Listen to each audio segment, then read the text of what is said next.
Bismillahirrahmanirrahim.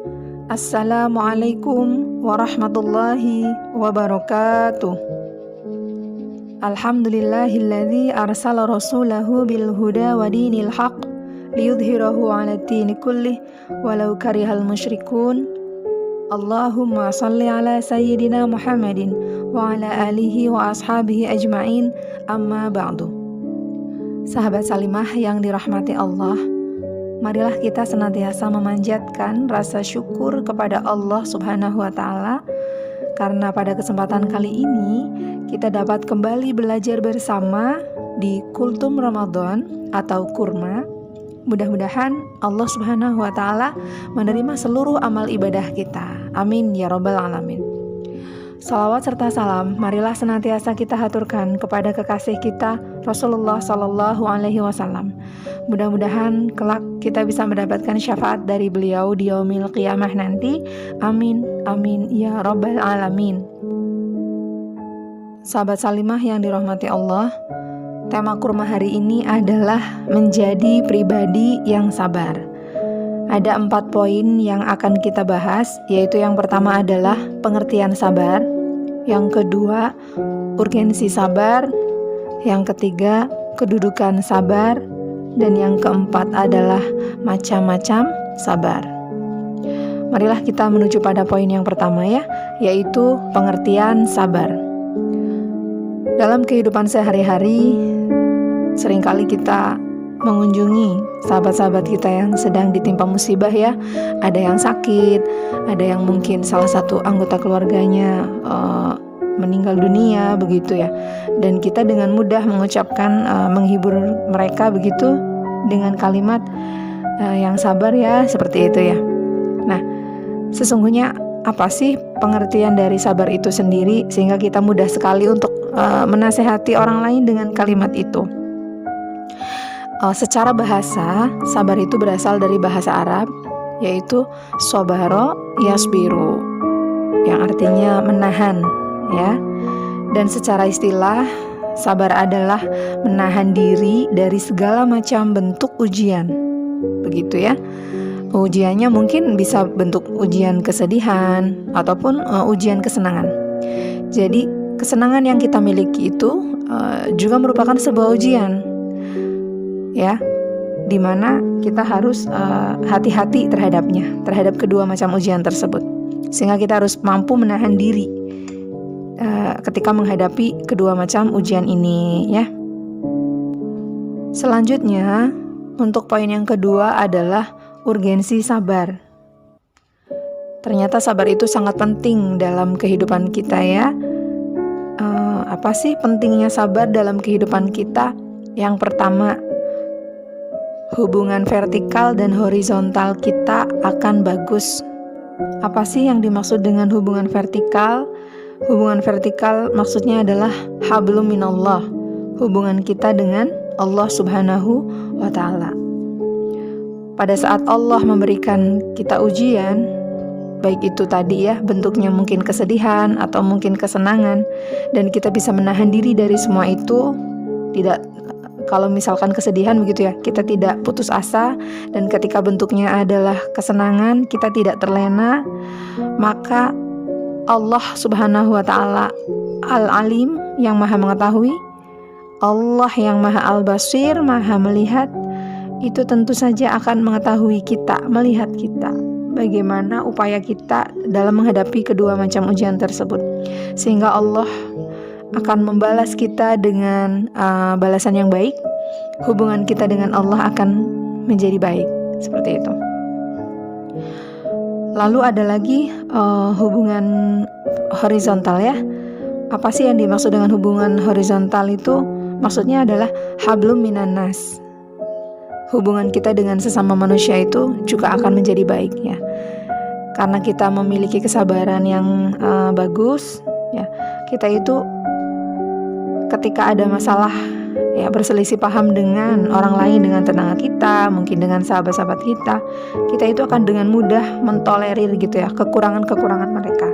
Kita akan mudah mengurai dengan pikiran yang jernih, mana yang salah, mana pokok inti permasalahan tersebut, lalu kita mengelola emosi dengan baik dan kita memaafkan. Mungkin kalau itu kesalahan teman, kita memaafkan mereka, atau mungkin kalau kita yang salah, kita meminta maaf kepada mereka. Maka dengan demikian hubungan kita dengan sahabat-sahabat kita tadi ya, dengan orang lain akan bagus, seperti itu. Maka marilah kita menancapkan sabar dalam diri kita agar hubungan vertikal dan horizontal kita bagus, seperti itu.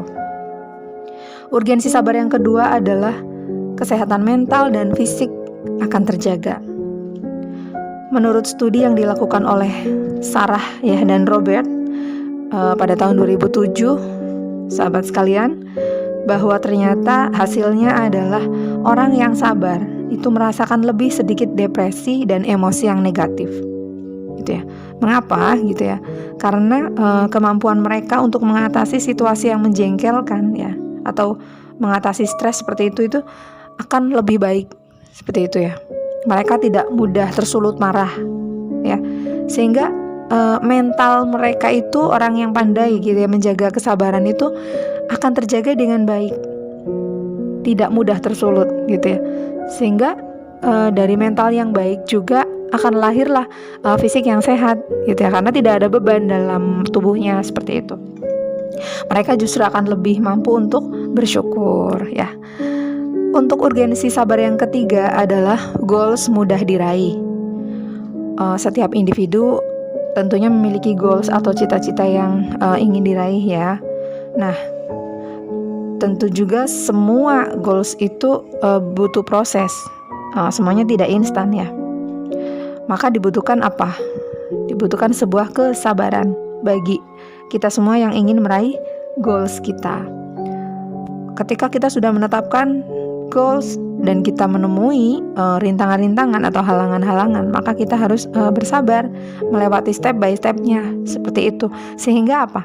Endingnya atau finalnya kita akan meraih goals tersebut, karena Allah pun akan membantu kita di dalamnya ya. Karena Allah melihat proses kita, maka yakinlah bahwa Allah akan memberikan balasan yang setimpal ya. Karena kita sudah sabar, maka Allah pun akan membalas kesabaran itu, sehingga goals yang kita cita-citakan tadi akan mudah diraih ya.